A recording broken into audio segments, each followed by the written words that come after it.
दोस्तों ये कहानी है गांव में रहने वाले दो ब्राह्मणों की। दोनों ब्राह्मण सगे भाई थे और पास पास में ही रहते थे। दोनों भाइयों में बड़ा भाई बहुत अमीर था और छोटा भाई बहुत ही गरीब था। इस कारण छोटे भाई की पत्नी रोज अपने पति को ताना मारती थी और कहती थी कि तुम्हारा बड़ा भाई तो कितना अच्छा कमाता है और तुम कुछ नहीं कमाते। पत्नी के ऐसे व्यवहार और रोज के ताने सुनकर छोटा भाई हताश और निराश हो गया था। एक दिन उसने सोचा, ऐसे तानों से तो अच्छा है कि मैं आत्महत्या ही कर लूं। ऐसा सोचकर वो घर से निकल पड़ा। लेकिन छोटा भाई दिल का बड़ा साफ था। उसने सोचा मरना ही है तो ऐसे मरूं कि मरने के बाद मेरा शरीर तो किसी के काम आए। ऐसा सोचकर वह जंगल की तरफ गया और बोला, कोई जानवर मेरा शिकार करेगा तो कम से कम उसका पेट तो भरेगा। चलते चलते वे घने जंगलों के बीच शेर की गुफा के पास पहुंच गया। गुफा के बाहर एक पेड़ के ऊपर एक हंसों का जोड़ा रहता था। हंस ने दूर से ब्राह्मण को आते हुए देखा और मन में सोचा, ब्राह्मण की इधर आते ही शेर उसे मार खा जाएगा और अगर इसे मैंने नहीं बचाया तो आज एकादशी के दिन मानव हत्या का पाप मुझ पर लगेगा। हंस को एक उपाय सूझता है। वह सीधे शेर के पास जाता है और बोलता है, हे जंगल राजा, आज तो आपके भाग्य ही खुल गए।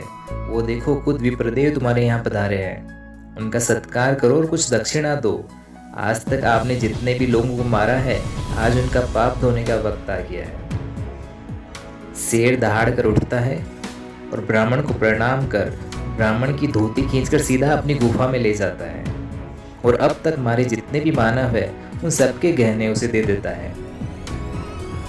ब्राह्मण खुश होकर लौट आता है और सारे गहने अपनी पत्नी को देता है और दोनों शांति से रहने लगते हैं। कुछ साल निकल जाने के बाद ब्राह्मण फिर वापस गरीब हो जाता है और वो सोचता है, चलो फिर से जंगल में शेर की गुफा तक चलते हैं। लेकिन इस बार गुफा के बाहर हंसों का नहीं, कौवों का जोड़ा बैठा होता है। कौवे दूर से ही ब्राह्मण को आते देख मन में सोचते हैं, अगर शेर इस ब्राह्मण को खा जाए तो कुछ हमें भी खाने को मिल जाएगा। वो शेर के पास जाकर बोलते हैं, अरे जंगल राजा, आज तो तुम्हें मानव का मीठा मांस खाने को मिलेगा। वो देखो, तुम्हारा शिकार आ रहा है। कौवे की बात सुनकर शेर दहाड़ कर उठता है और छलांग लगाता है। लेकिन पास जाता है तो देखता है ये तो ब्राह्मण देव है। ब्राह्मण देव को देख शेर बोलता है, हंस उड़ सरवर गए अब काग भय प्रधान, विप्रा अपने घरे जाओ मैं ना किसी का यजमान।